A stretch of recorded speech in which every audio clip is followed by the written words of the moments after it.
everyone, and welcome to episode 314 of Unlocked. Today we are talking about the second round of Xbox One pre-orders, which just went live a couple of hours before we started recording. Destiny 2, of course, Fortnite accidentally allowing PS4 and Xbox players to play together, Forza 7 and how pretty it is, and Tomb Raider and a couple of other games that we've been playing. Joining me today, we have Destin Legary. Hi, everybody. Marty Sleever. Hello. And Sean Finnegan. We've got a real fire team Still chat with here. a shark. You did it. Ryan Wasn't my choice. is out. He's on vacation. Change it, Sean. You have the power. Yeah. He's probably either, I don't know, driving electric cars or playing baseball. No, he's in New Jersey, and he posted a picture. He's like, my favorite spot in the world, and it was a picture of the ocean in New Jersey, and it was just really cloudy. I saw that. It was like very overcast and a kind of boring shot. I mean, sorry, photographer mindset coming on here, but the first thing that came to mind was that Futurama quote, like, who would have thought that hell existed? And it's in New Jersey. Oh, damn. On a more positive note, Ryan also posted that they're welcoming a new member to the family that he will probably be talking about next week. I didn't know that. Yeah. Wow. Fun stuff. It is not a kid. It's not a child. It is a. Some of you may have inferred that. Thank you, Sean, Yeah. for clarifying. Just going to put it out there. Well, you know what you can welcome to your family? An Xbox One X. All right. Wow, she really just cribbed the segue from you, Dustin. I'm good.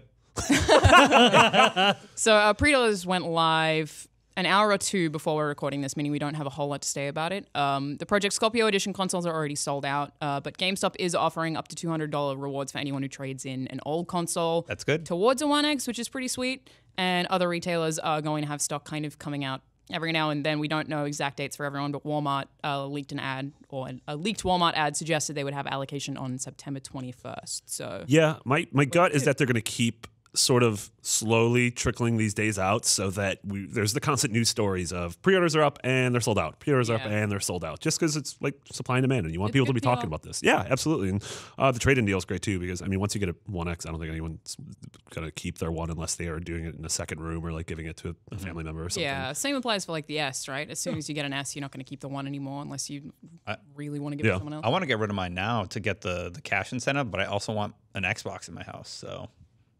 Oh, yeah, it'd be kind of weird to get rid of. Yeah, because if you get rid of it now, it's like, well, what do I play for the next couple months? Well, they often do have deals at GameStop where you offer in and like sign a deal saying that you'll do, at least this happened in Australia, you'll sign the deal to say you'll do it, but you don't actually have to trade it in until the day you get the X. Oh, cool. I don't know if they're doing that this time around, but they do sometimes do that. It's what I do already have an Amazon pre-order, though, so... Yeah, and it would kind of suck to give it up now and then not be able to play Cuphead or Forza until November. Yeah. Although there's plenty of stuff to play. I'll just keep my checkout from work for a very long time. That's fine. You can do that. Yeah. There's plenty of Xboxes here. Did you get the Scorpio Edition? I did, yeah. That's awesome. Yeah, I got it when we were in Germany, like the second they went up, I pre-ordered. Yeah, I'm really interested to see how this goes and how fast these sell out because, you know, they said it was the first round was the fastest pre-order for any Xbox console ever. That's pretty crazy stuff. It's exciting. Like, we're going to have it out in the wild pretty soon. It's going to be a good system, I think. Our friend Josh Stein over there at Xbox tweeted out a link to an article that said, like, the list of titles for Xbox One X enhanced sort of features, 130 games. And I wasn't planning on getting an Xbox One X because I don't have a 4K TV. But with 4K TVs, like, getting cheaper and now this list of titles getting really big, I can see, like, this actually being, well, you know, now might be the right time to make this big jump to a 4K world. Well, and it's super clear now that 4K is actually the next step as opposed to, like, when 3D came out. It was like, is 3D the next step? No. And a bunch of people bought 3D TVs with their stupid glasses. According to Tim Geddes, yes, but and they had, like, you watched Avatar and then played the Killzone game that was 3D, and then it was like, no one wants to do that. I knew that was... No, 3D is, I mean, 3D is... It will fail for a fourth time this time around. Like, no one was convinced. I was never convinced. Basically, movie theaters, in my opinion, are pushing it because ticket sales are way down, and it's sort of an experience that... Oh, it's definitely like a mandate from the film industry to compensate for the fact that streaming is cutting into their profit margins hugely. Yeah.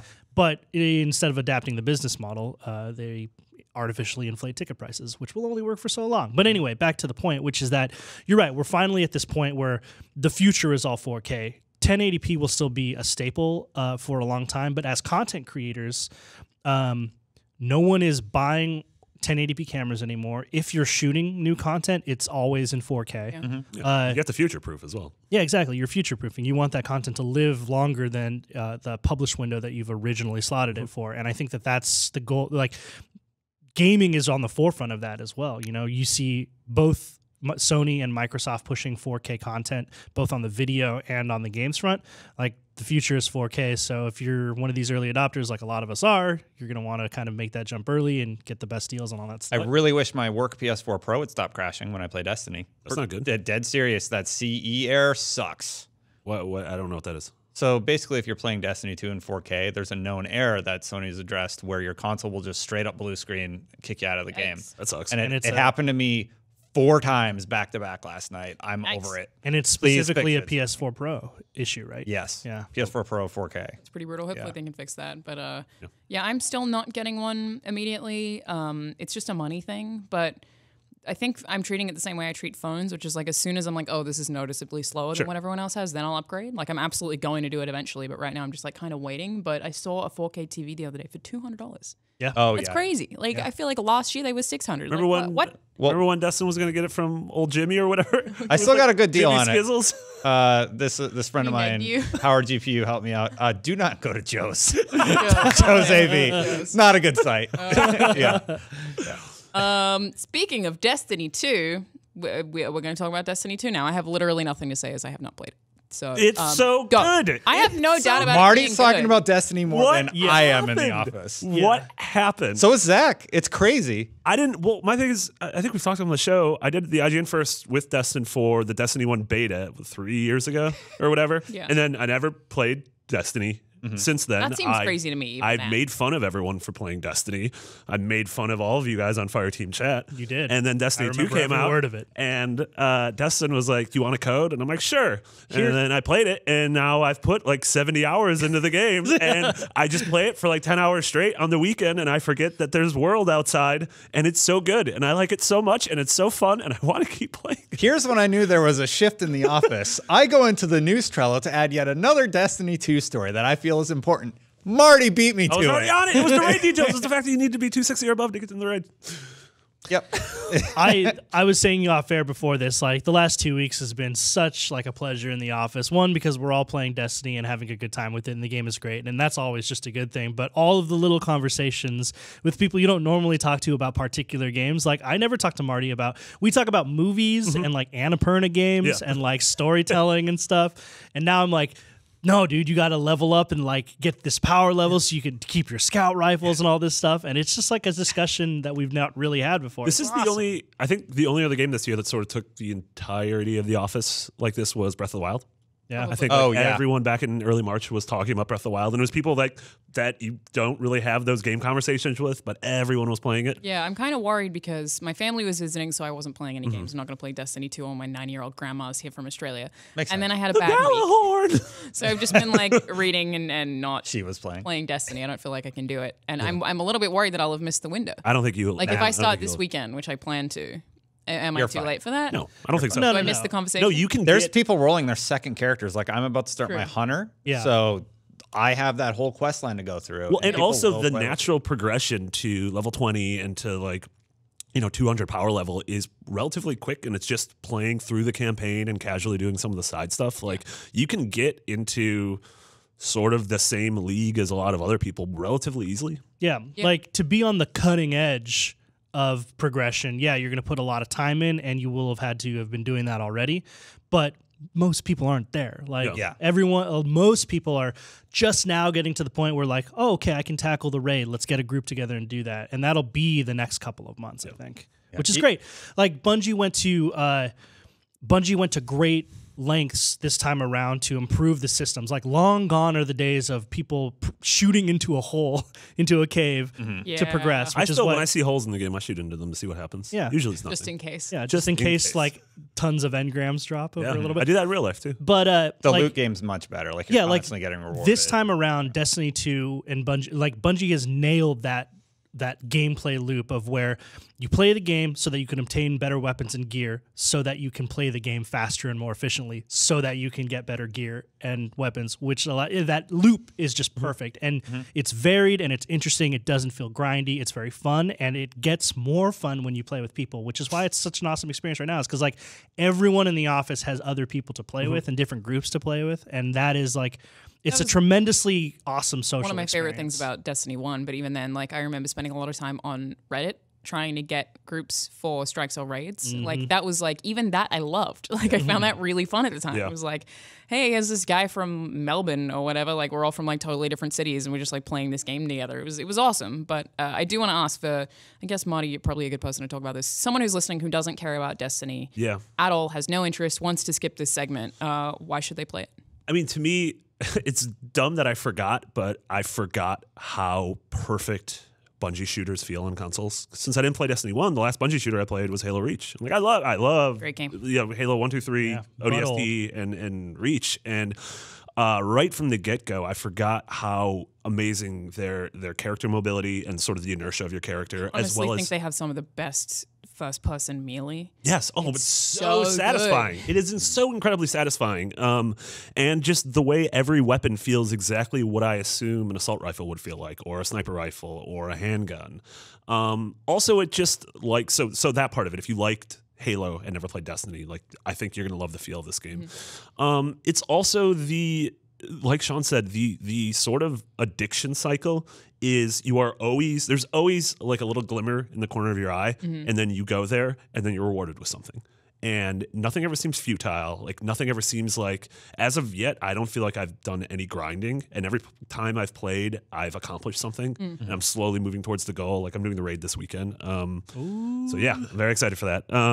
And also the story's good. It's like a solid sci-fi campaign with interesting, charismatic characters and really great, especially in the back third, like really great campaign design. So it has this.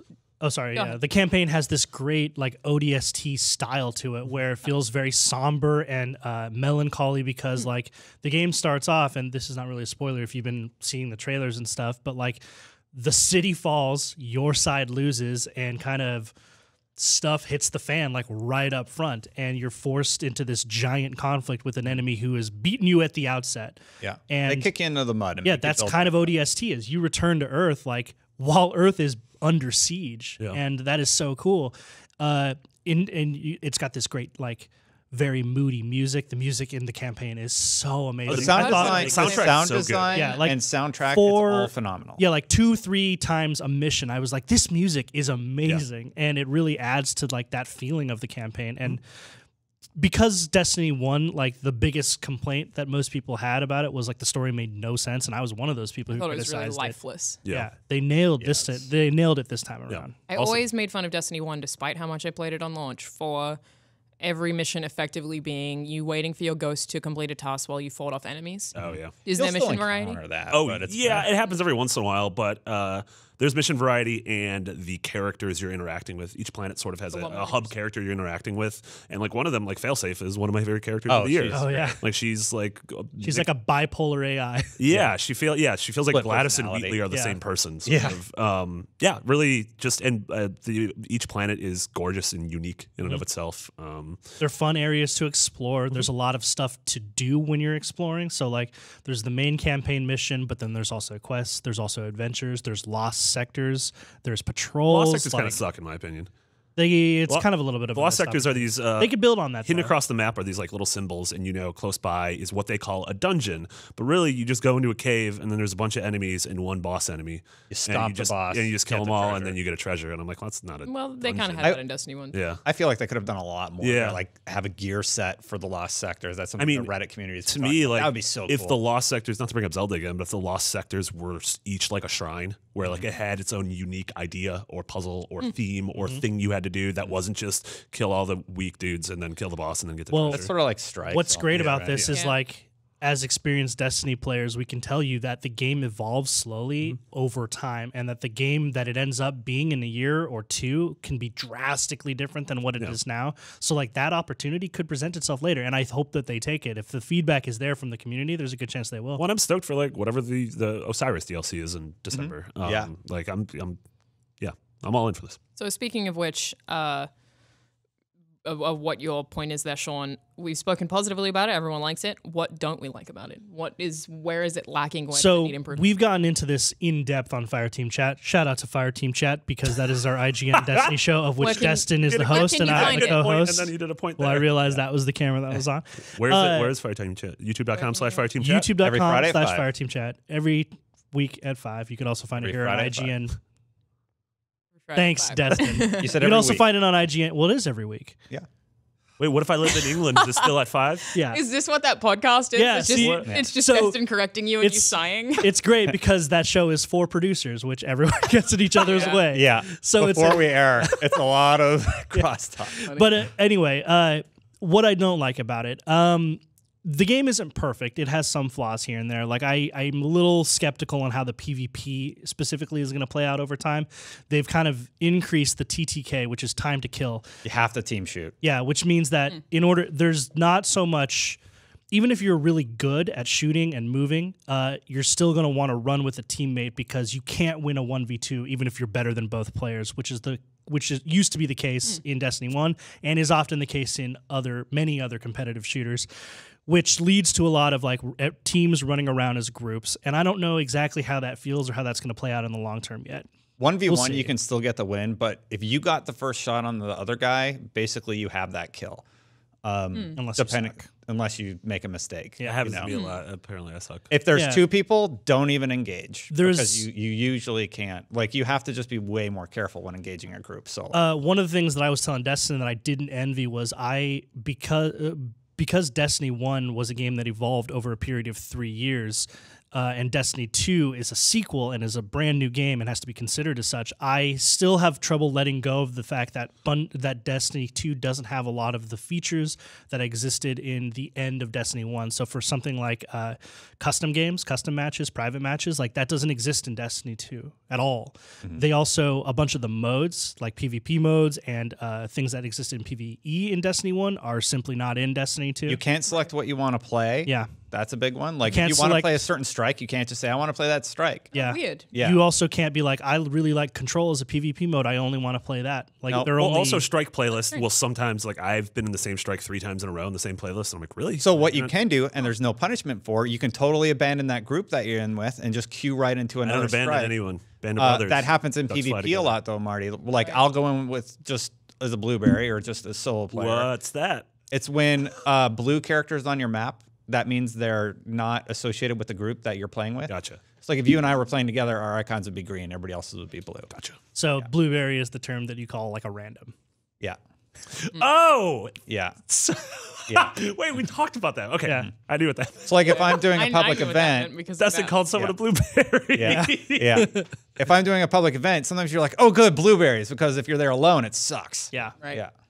Bungie did a great job of removing all of the barriers to accessing activities, but kind of at the cost of being able to select which activities. So it's really easy to go from PvP to strikes to the raid to dungeons to the open world or whatever, but you kind of like have to just leave it up to chance which one it ends up being for the most part. And I kind of don't like There's that. 3 core problems with the game they need to fix. One, you need to put 2 more fast travel points in the Crucible on the 2 annexes. Oh, you mean in the tower? On the tower, yeah. The tower is huge. Yeah. It's huge. And you have to Takes spawn in forever. the middle, and then you have to run. I'm like, I want to go to Cade. I don't want to run there. 2 Spoilers. is the Hawthorne Stuttering Hawk only exists on the farm, and the hawk no longer stutters in the tower. No. It totally stuttered I've in the not tower last night. It was jittering out on its little thing. Okay, I was perfect. like, oh, they good. fixed that. So there's only 2 problems with Destiny. One is that the tower needs more spawn points, and they need to put north on the minimap. Oh my God, put north on the minimap. Put north on the minimap. Yeah. Allow me to see other players' locations Also, on let the me minimap. just put a sticky note anywhere on the map. Yep. As a marker. What do you? Yep. What? Yeah, come I've on. heard people talking about that in the office. The north thing seems like a massive oversight because you have to pull up your map every time you want to know which direction. I was playing with Which way am I looking? I was playing with old dead Mitch Dyer over the weekend. He was like, Sorry, "It's to the east," and I'm like, "What's east?" Yeah. And I'm like, "Look," and then he was like, "Look at the sun," and I'm like, "This planet has 2 suns." I mean, Mitch." I've been literally saying this for 3 years, but like the Destiny radar has always sucked, and like that's part of it is the map and the mini map and the radar. It's just put north. It often misleads me. The radar in PvP actively works against me. Like you'll see two pings on the radar, and they're both in that middle section.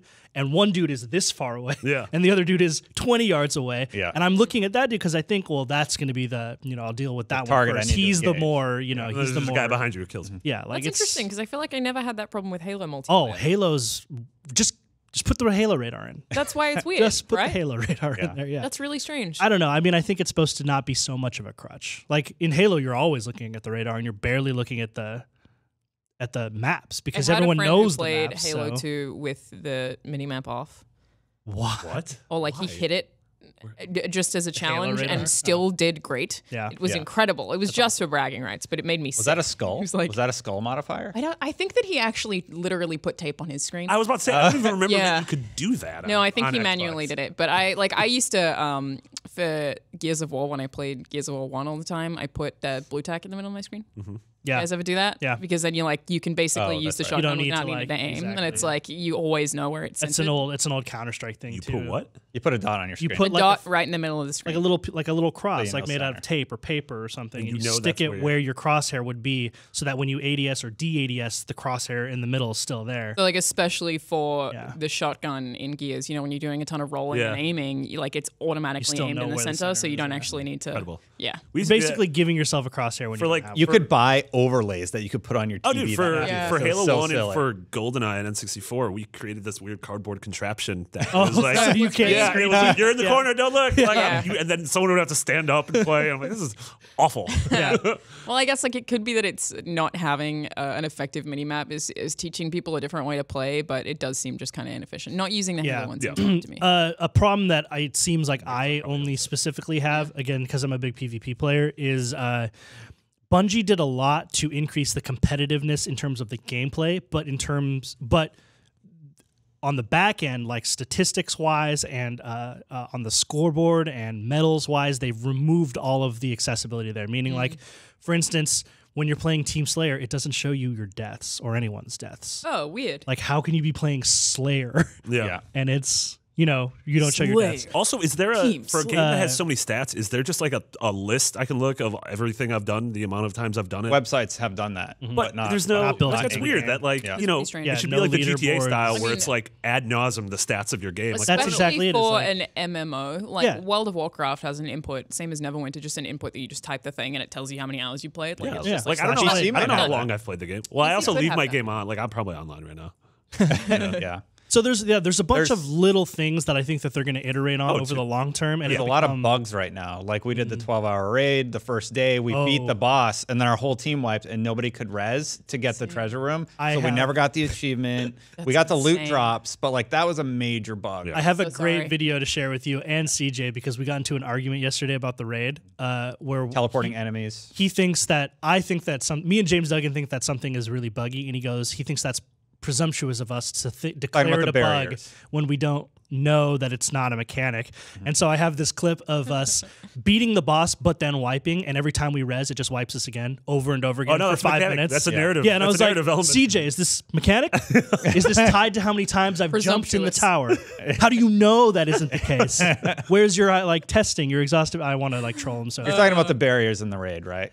specifically, yeah. Yeah. That's what we got into an argument. How do you guys about. feel about the fact that the raid sort of got shuffled after the first week? Like the That's order. The order? That's fine for me. I don't think it's that big of a deal. CJ's like, oh, it's so cool. They move which encounter you do first. I'm like, what do you know? it's not- CJ thought it was cool. I'm like, to me, it's CJ not that thinks big of a everything's deal. cool. I mean, I'm glad they're changing it up a little bit. Yeah. But I mean, it's still just like I'm doing a different encounter first. I still have to do all three of the encounters. To Nothing me, really it makes was literally altered. no difference because The encounter isn't different in any way. It's just I do that one first. I mean, is it going to be instead different of the other for? one. So I didn't do the raid the first week. I'm doing it the second week. Am I going to enjoy it more or less? you'll enjoy it the same amount. Like, yeah, you're Some not people doing, like dogs. Some people hate it with Yeah. a I passion. hate the dogs. Yeah. hate the dog encounter.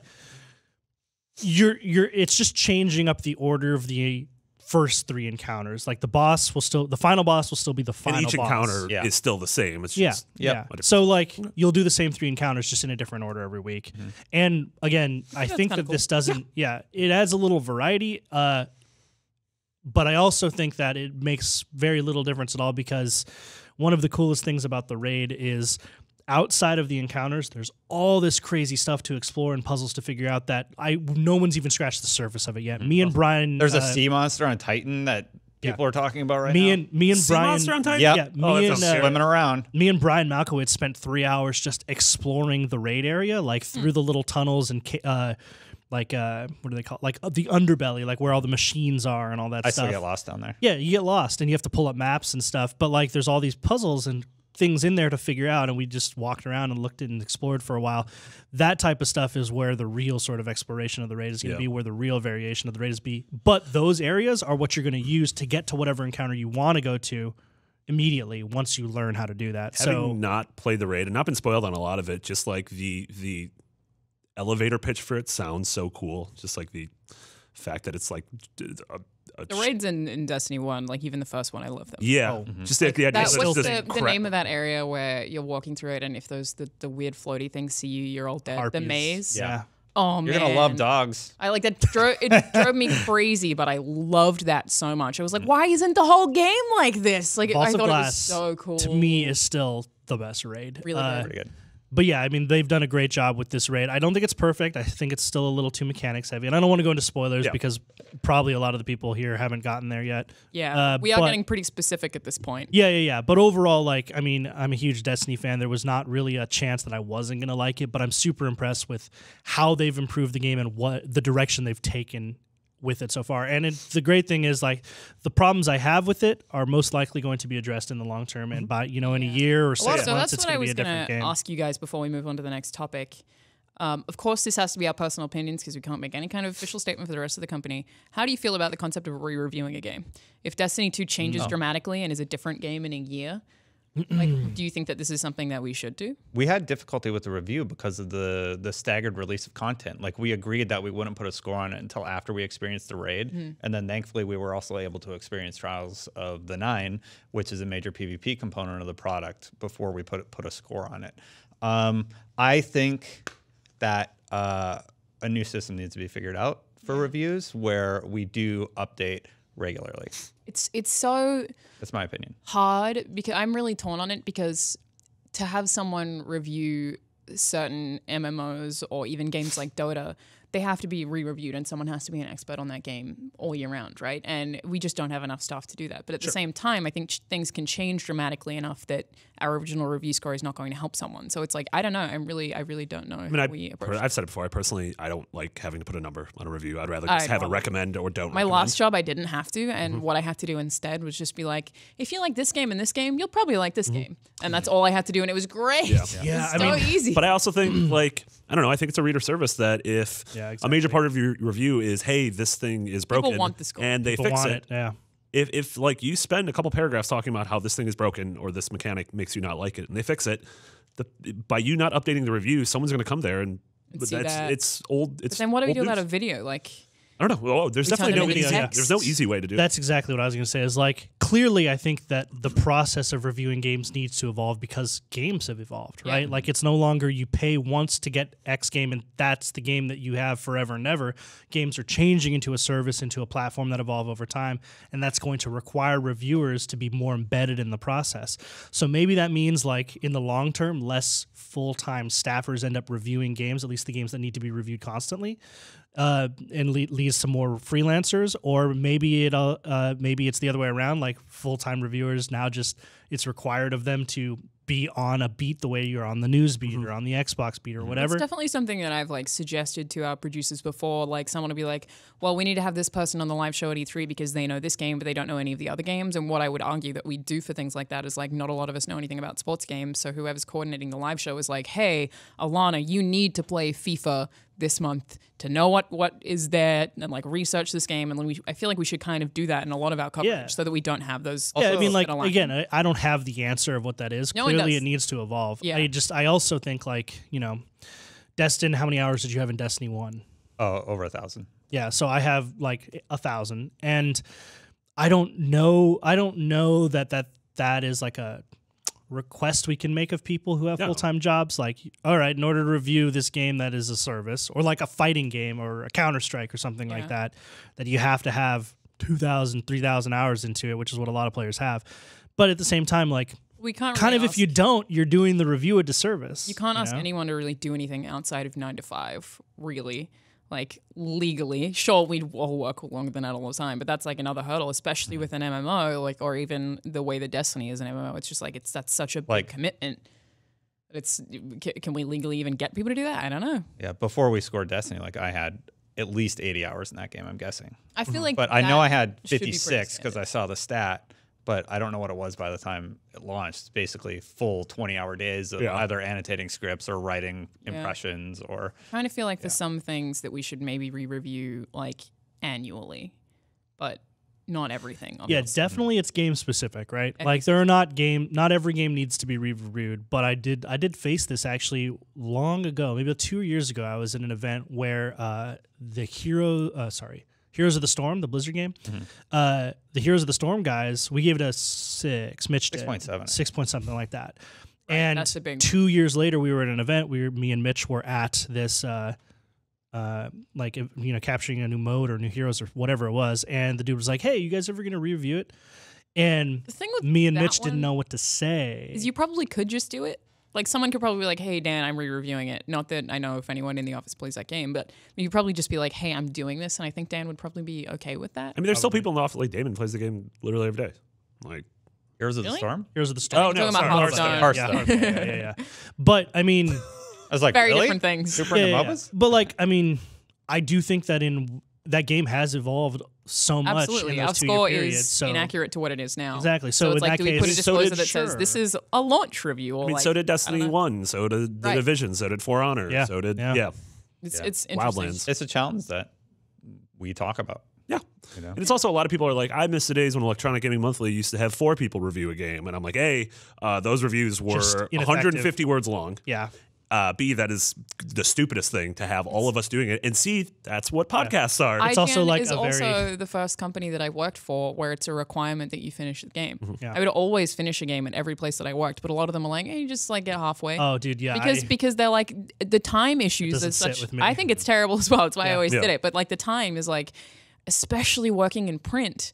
Especially with an Australian internet connection, I had to review a game and then we have to get it like deadline for print, and it's insane. And they're like, "Don't worry about finishing it; just play as much as you can." And you're like, "Well, that's not a good way to review a game." It was like maybe we could have 4 people review something if they didn't all finish it. Yeah. And then, like it's not But taking it's also 4 people off those something else mini you want to reviews. watch. Like Follow IGN people on Twitter, and you have mini reviews of Destiny 2. Listen to this show. Listen to Beyond. Listen to Fireteam Yeah. Chat, and you have second takes on games of every Yeah, game. not all just in Destiny. all, I think like how we cover games is like by and large pretty good. I like our reviews Yeah. actually. That is a thing that like Yeah.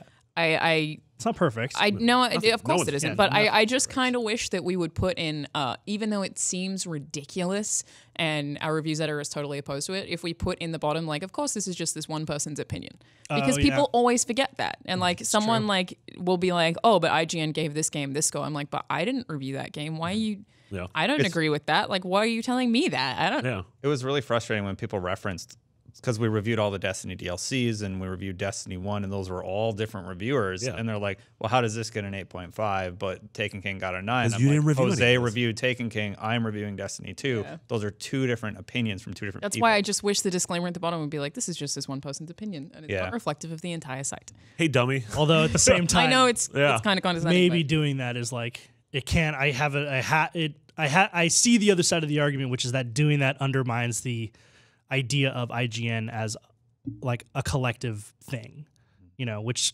Yeah, I see both sides of it too. Yeah. It's just like that's why like people ask me that question. I'm like, I don't know the answer, and I don't want to know I will a not hard even question, try it to really think is. of that because I don't want to fix that problem. That Yeah. sounds really hard. yeah, And like even with the review, we have an audience that's like the Destiny 2 review. We have an audience like, where's this review? We have an audience like they haven't done the raid yet. They have to do the raid before they review it.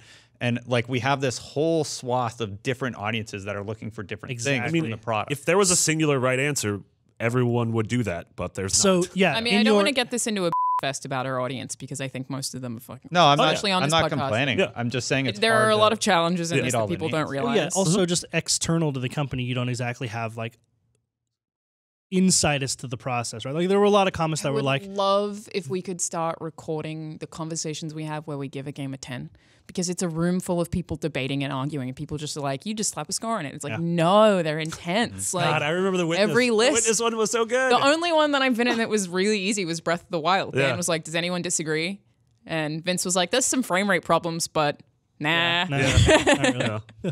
Everyone's just like, yeah, it's a 10. And was like, all right, dismissed. Good job. But like for the most part, it's really hard. It's just, I don't know. I think especially with games as a service being more and more of a thing, this is something that's really hard for every outlet to try and tackle and figure out how to do. And it's going to evolve. And I'm just super interested in seeing For where the it goes. for the Witness, we had like a Slack channel with like 10 of us, and it was on a Sunday, and I was day drunk at a bar, vehemently defending the game on Slack, and I kept typing things, and Dan was like, Marty, look back 30 messages. We already said we're giving it a 10. I was like, oh, sorry. What the puzzles?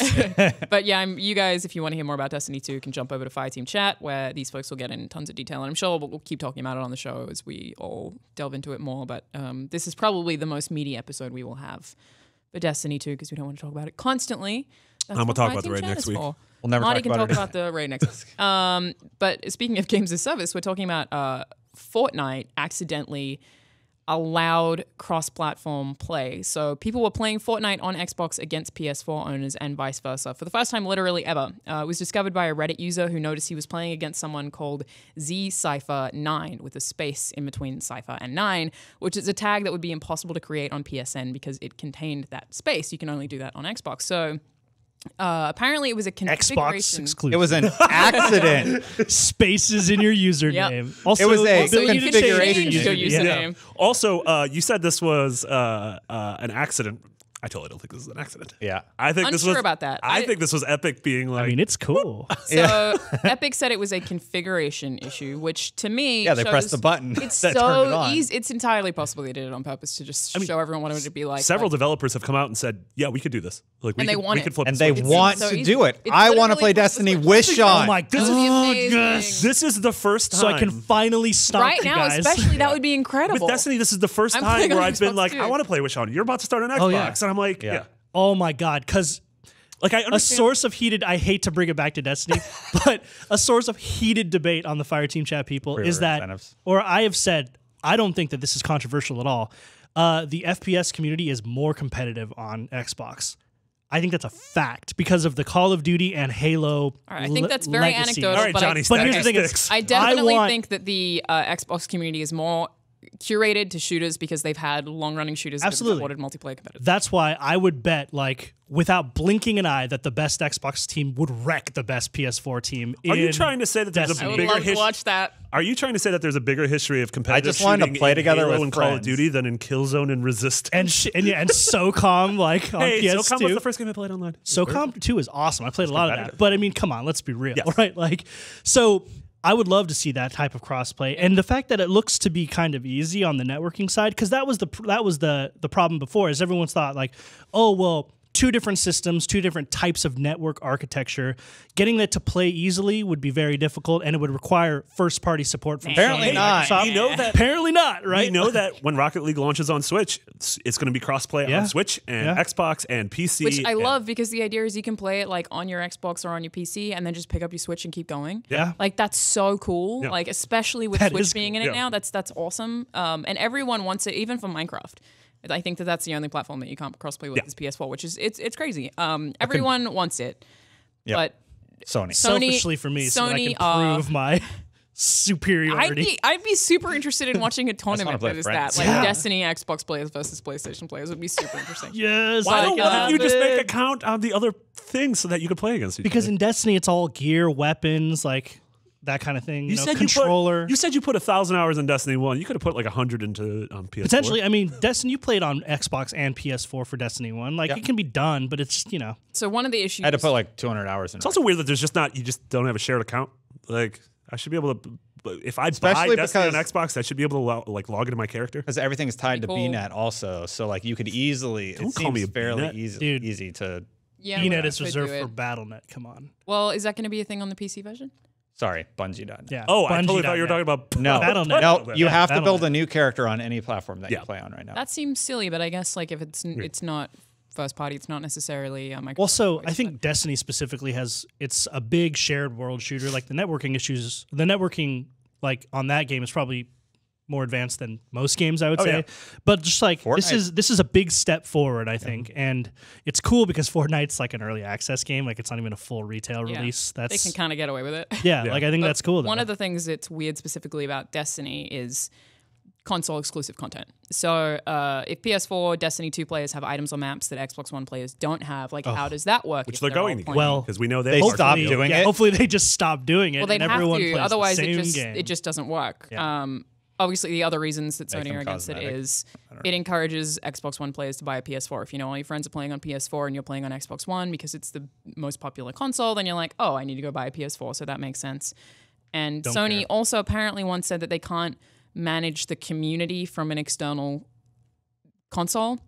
So the thing was like, well, if people are arguing online, it could be from an It's Xbox. not even They the can't even Sony figure out how to let community. you change your name. If you're a Destiny player, you're a Destiny person, not a Sony Destiny player. Yeah. Like, And Phil Spencer, when asked about it on Twitter, said, I would have liked to see them leave it on.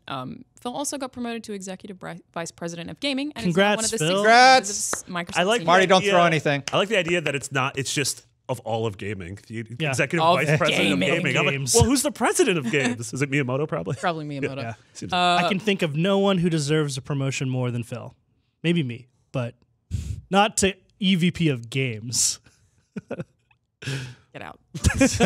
So I totally understand from a business perspective PlayStation's stance on this. The one thing that I want to contest is the people that I've seen arguing that Xbox would do the same thing. They did in the 360 era, but I really don't think that it's the same company now. I think that even if Xbox were on top, that Phil Spencer would still want it on. I absolutely it's believe that. not only is it He's not said the that same, multiple times. Not only is it not the same company now, but it's also games are so different than they were Right. 5-10 years ago. And Just Xbox is really good at having games, the service of games. Like this is, something with Minecraft, they've allowed it to be, people were worried it wouldn't be on PS4, but it is. And I don't think that they would do that. But like you can change your username, the insider program, backwards compatible games. There's a lot of things that Xbox does that maybe when they aren't chasing all the exclusives, they are making sure that the service of the console is really solid. And I really, truly believe that even if they were the console that was on top, that they would still be 100% for this. So I just, eventually it's got to happen. Some dev has to push it hard enough that it happens. There was regarding the PSN name change, there was a comment online I saw that said 2017 is the year where we saw Mario's nipples, but we still can't change our PSN. I think that might have been like Brian or someone. I also saw that. I feel like that was someone. No, that was in Rapid Fire yesterday. Made me laugh a little bit. Thanks. Yeah. But yeah, we'll see. Give it a We'll see little how that chuckle. progresses. So this is a really short point here. Forza 7 continues to be very pretty. It's out October 3rd. That's very soon. But Ryan played it 4K 60 FPS on the Xbox One. I actually played it on PC at PAX. I did too. Sean, you were there too. Did you? Yeah. Yeah, Gamescom. Oh, cool. Yeah. I did not. Did you play Call of They had it at the there was this Taco Bell Xbox One X event where they had the game playable. They had the game playable there. I went to Taco Bell at Ford, so it's there. Not You had to. They Taco. made Went to the it. Taco Bell haunted house. And it was playable there on Xbox One. Mm-hmm. And yeah, man, like me and James Duggan played it, and it is. I'm not a big like racing sim guy, but boy, it is really nice. A lot of tech going on, Yeah. racing around those tracks. It's just beautiful to look It at. is really beautiful. It's like it's such a silly thing for us to talk about, but it just keeps getting better. I still think that Forza 6 looks really good.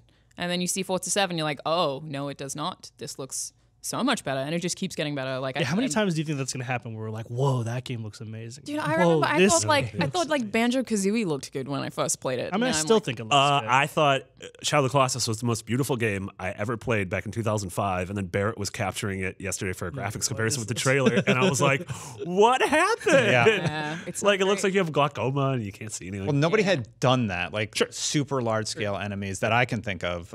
They did that, then God of War 2 did it, and it was kind of amazing at the time. Also, like from a technical perspective, yeah, maybe it doesn't hold up, but like the art style is still really good. Like, Let's you make know, the enemy the level design. Like Yeah. that's just awesome. yeah, like it's very simple, minimalistic. I'm talking about Shadow of the Colossus. Hey everyone, welcome to Podcast Beyond. Let's talk about PlayStation games. But yeah, Ryan's one complaint from playing it on the Xbox One X was that you lose your progress in a series if you quit out before you finished all the races in it. He said that could be related to just the event, but the idea is like if you started a series, you have to finish it before you start another one, or you lose the progress. So Those you can can't be have two long, active too. series. They can Yeah. be super long. So I think that's a valid complaint, but it's also there's probably a reason for it, especially with the way that like it's a racing sim. You can't have two series at once. It just doesn't really work that way. It's So we'll insane see how there's that pans out. 4 major racing games coming out within the span of like 4 weeks. There's Project Cars, there's this, there's GT Sport, Yeah, Need for Speed? Need for Speed's coming out. That's the arcade. yeah, bunch. and then when is GT Sport coming out? It's the middle of October, a couple weeks. It's pretty crazy. But like right now, yeah, we've got October 3rd for Forza 7, and then Cuphead is out. That September means we only have 29th. one more episode where we talk about Cuphead being a thing that's not out. We're gonna do The last 3 years. Let's Plays for that one. Yeah. And we'll do another one for Forza as well. So we now have Let's Plays that go up on the channel every single week if you guys want to watch those. But yeah, it's exciting. I'm so excited to actually have Cuphead. What channel Yeah, is that? now that we can actually just play it, I'm actually really excited about Cuphead. Yeah. Especially now Weird. because I've heard, I mean, I've played it once or twice at events, but I've heard a lot about just like the adjustment of the difficulty and going forward. Like I still want it to be really, really hard, but I'm now interested in like how hard is it? I literally It's stopped. pretty hard, I but- stopped playing the game at events 2 years ago because I'm like, I'll just wait for it to come out. Well, I played it at Gamescom, and it is hard, but it's hard in a way that it was really difficult for me to stop playing. So I probably said this on the show before, but I used to play every game on hard, and I used to like try and give myself the most challenging video game experience as possible because I get really addicted to that. I stopped doing it when I started working in the industry because it takes too long. But with Cuphead, it was like I would screw up, and then I would be like, okay, it's my fault that I screwed up. And then I would try again, and I would get further every time, but every time I would die and know it was my own fault. Yeah. And like that's what I love about it. That's the perfect type of hard, I think, for a video game. Artificially hard is When you know it's something you've done wrong and that's clearly telegraphed. Yeah. If you learn something in death, then I hate when, and this happened in Ninja Gaiden when I used to play that a ton, when hard is just you have to hit an enemy 1,000 times to kill them, and you're just tapping the same button over and over again. That's kind of like, what I meant with like artificially. Yeah. oh man, it drives me crazy. Whereas this is like you die in 3 hits. That's the kind of hard that it is, and it's hard to evade things, but it's really precise and just feels really, really good. I'm super excited about Also, it. it's just been a long time since I've played like a very difficult, like 2D or platform play of Ori? any sort. Ori's I did pretty play Ori. Ori's the last one. Yeah. It's challenging. Yeah. I wouldn't say it's like The only thing with Cuphead is there is the potential for players to kind of learn and get better by virtue of like having figured it out. Like it could be easy by the end of the game because you know the systems, and I don't know how that's going. Dude, I'm stoked to watch like pro Cuphead runs. Yeah. I mean, like, how did that person do that? Yeah, it's going to be super cool. Other news this week, we had a Tomb Raider movie trailer that came out. It looks pretty good to me, you guys. Yeah, so the trailer looks really good. I'm just scared about getting excited for any video game movie these days. Like, I've been burned so many times. I'm just like, okay, looks great. The lead actress, think they nailed the casting. I'm just scared to get excited for any She's doing most video of her game own movie. stunts, and I love that. Like, it Yeah. just looks so cool. I think we all are probably in the same boat. Anyone who likes video games is probably in that same boat, but it really does look a lot like the 2013 Tomb Raider. Oh, yeah. Yeah. I mean, Style-wise. Mark Medina put up a side-by-side comparison of the trailer and footage from the game, and it's insane how there are literal camera angles. Right, that are there's the a same. part where Yeah. she like She jumps like, off the boat. Was it? Yeah, and there's a part where it was like a behind the scenes video I saw where she like gets flung into a tree and then falls into a river, and I was like, I remember dying that way multiple times. the director, whose name is Roar Urthog, Norwegian director, has said in a couple of interviews that the movie takes a lot of inspiration from the reboot of the game, which I think is cool because I think that game really went over well. It is an origin story though. The trailer I thought was okay. And I don't know that this will be the video game movie that breaks the video game movie curse. That said, this is super awesome that Don't want it to more be terrible. people are taking movie adaptations seriously and big money's coming behind it because and- eventually that nut will crack. One of them will be good. Yeah. I mean, you have an Academy Award winner in Alicia Vikander, and you have Walton Goggins, who's one of the best character actors around. Oh man, I love Yeah. Alicia Vikander. I think she was She's a great. cast. Did you guys see Ex Machina? Yeah. Yeah, Oh, this was my yeah. favorite So movie the year good. it came out. Yeah. If the nods are subtle, like when she gets the 2 guns in the trailer, I thought that, I'm like, okay, that's okay. Yeah, but it's tough right because with it. like I felt this way about Assassin's Creed because I was like, oh, Michael Fassbender and Marion Cotillard, like Yeah. an amazing Director cast. who And the did director Macbeth. of Macbeth, Yeah. and then Duncan Jones on Warcraft. So that's kind of my Assassin's worry. Creed's is more like, complicated than Tomb Raider though. but I think they made it needlessly complicated. I think that's the problem. Is like I think that video game. Tell a story about the origin of the assassins. I think video game adaptations have failed because there's been too much too much sort of deference to the source material when I don't think that the source material necessarily translates well to the cinema. I don't know if I've said on this show or another show. I think that white whale we're looking for that is going to finally be the one that breaks through is going to be Minecraft. Because I think they're just going to do it in the same way that the Lego movie was like. I didn't expect a movie about Legos to be hilarious and creative and one of my favorite movies of the year, but Guys, here we are. you're forgetting that we already had a breakthrough. Mortal Kombat. Annihilation. Not Annihilation. Legitimately, though, I think the first Mortal Kombat is like a really good. Christopher I thought it was Lambier. pretty good. it's a fairly good movie. Yeah. It's Little camp, but- Rewatch That's- it. that's Has why- anyone rewatched it since you were children? Yes, I watched it recently, like this year. Christopher It's Lambier. good. Like, okay, it's not a great movie. Okay. It's not a great cinema. The bar's like so piece of low cinema. that Remember But when it's Johnny like- Cage tries to punch Goro right in the dick and he doesn't work? and then he kills Johnny Cage. Not punch. Yeah. It's I'm aware it's a no. no, I said it's a punch in the dick. No, first you of all, said dick and nuts. it totally Dick and works. nuts. If you punch someone in the Very dick, different. there's a All right, good anyway, chance Sean, you hit what him were in you the nuts. First of all, it totally works. No, that movie, like that movie works because it is a little bit tongue in cheek. Like it knows that what it's doing is a little bit ridiculous, and so it's a little bit kind of winking at the audience a lot of the time, and that's why it's funny and it still holds up. I think the graphic, like the animation and the effects, that doesn't really hold up. It's a '90s movie. Your soul Is mine. What I are feel other like we quotes from liked that it. one? So good. Scorpion But- doesn't say anything. I think Tomb Raider, like, Get I over don't know. here. I think it looks pretty great. It also looks brutal. I had no expectation and then saw the trailer, and again, the bar is really low because video game movies have historically been terrible, but I was pleasantly surprised. So I'm hopeful. I'm just nervous. Totally. just about We'll see. life in general. Yeah. 2017. Well, well, yeah. I'm generally nervous. No, why don't we can all go see it and then we'll do Revisit. an episode on it. Sounds good. Yeah. IGN Unlocked reviews movies. Well, it's a video game movie. Let me review Mother. Nice. Not good. Yeah, Yeah. it was not good. Still very interested. Oh, Yeah. We don't have a ton of time left, but we've been playing some stuff. Marty, you played a bit of Death of the Outsider. I did. I'm really excited. Once Destiny stops being heroin, I'm gonna play more Death of the Outsider. How'd you like it? What's the I deal like it with a that? lot. I played the opening couple. There's a missions. Let's Play up on. There's a the Let's channel. Play, yeah, with Miranda and I. Played the opening couple missions after that, and I really like the idea of sort of compact versions of these big games. So if we get the big tentpole release every couple of years, and then we get these compact adventures sort of as caught in between that, I really like that. I think the Outsider is a super interesting character, so I want to explore that. I love again like being like, hey, we don't need to center a game on Corvo. We can sort of go off to the side and see what these characters are doing. I think that's something Halo could do. Like I think ODST worked really well because it was like, hey, let's shine a light on this corner of the universe. Yeah, totally.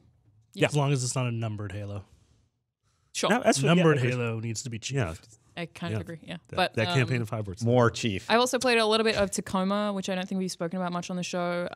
I really like it, and it's not really what I expected it to be. There is a lot of kind of looping in Tacoma. Like you have to go watch something, and then it tells you the next person that you need to go look at while they're completing a task. It's like these AI holograms of people, and you have to like observe what they're doing. And so there is a lot of backtracking, and I feel like some of it.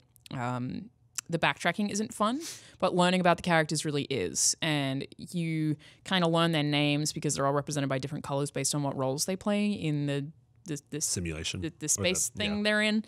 I don't know if it's a space station. I'm not entirely sure, but It is. It is Space Station Tacoma. Yeah. oh, okay.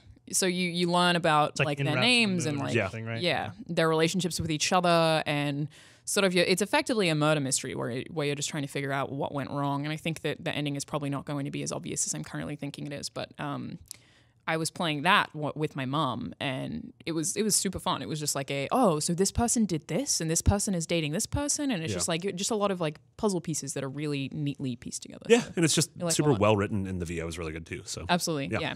I've not yet played the game, but I did the IGN first with Marty back in the day. remember when we made those baskets? Yeah. Yeah, 0G basketball. You can make baskets, and then you get an achievement. Yeah. Go back. Yeah, and make a I basket. most recently snooped through a bunch of people's stuff in the gym lockers. Yeah. I'll do that. Pretty weird.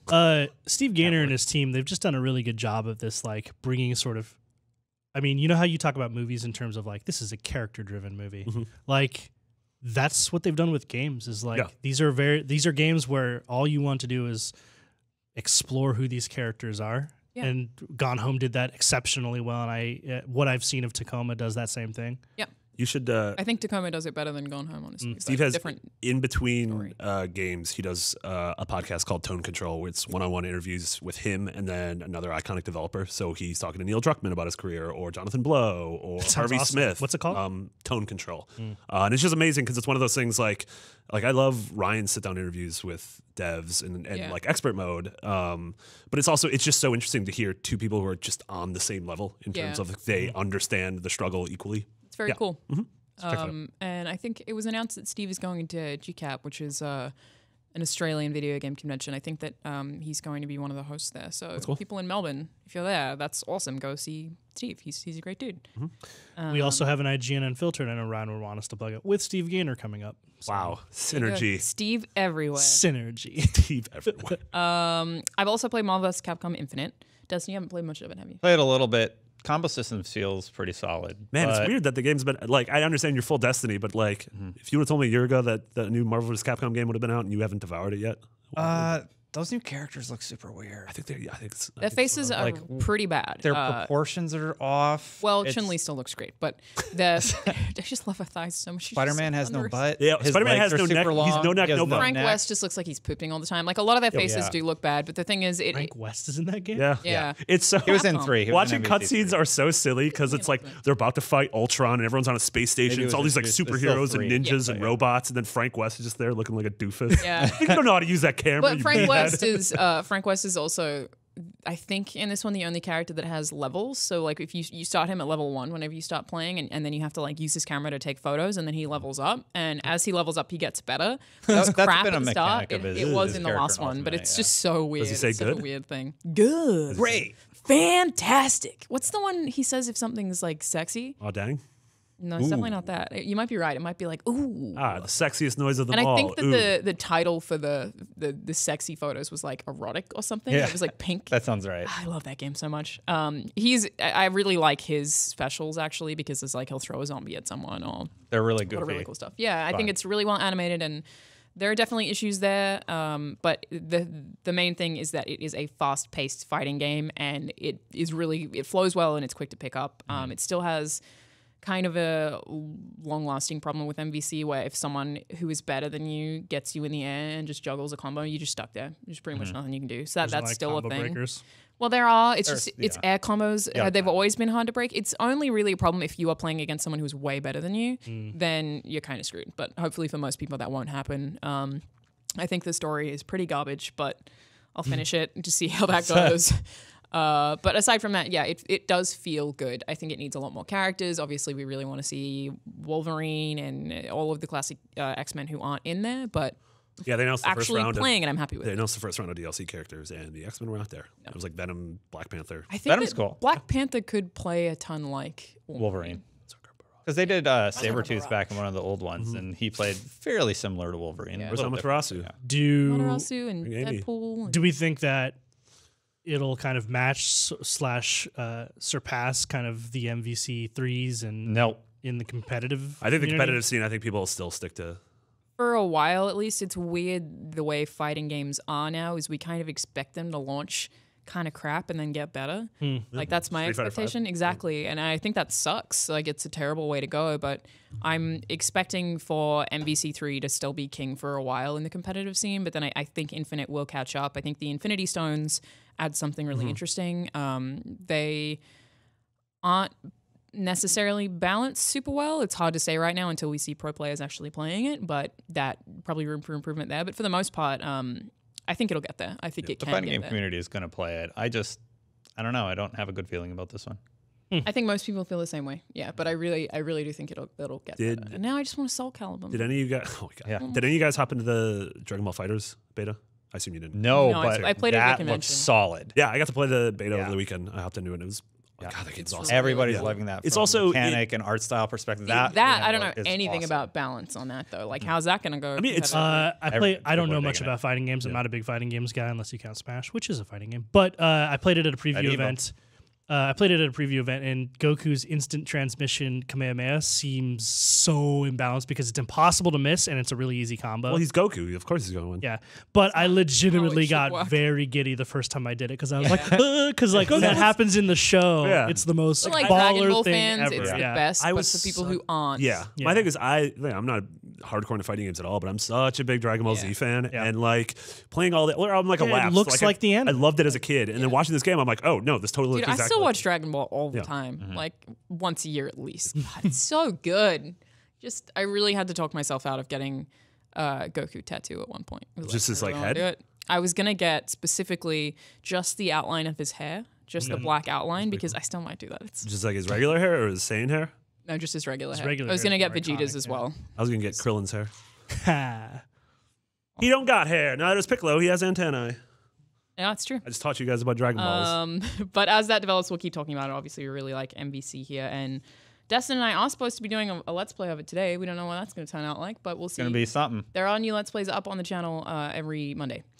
Played it for 20 minutes. Check those out. Well, let's play through the story mode and just Sure, have whatever. proofs at it. You're the producer. The reaction to me and Ryan's Crucible in Destiny 2 one was really cool too. Although Ryan did a lot of smack talk. I didn't know he had it in him. Yeah, he was amping it up in there. Yeah. Although there was the top comment was like, call it Crucibros, and I was like, oh. I actually I titled it Destiny 2 Crucible Bros, and then I thought about doing Crucibros and then in brackets, but then I was like, it's too many words. Yeah. But I did legitimately think about doing that. Yeah. Just like, I was like, that's a good comment. Yeah, and then there's the Dishonored 2 one, and then Marty and I did Hello Neighbor. So that we won every single week. I have every single game planned out until the end of the year. We're going to do Okami when that comes out.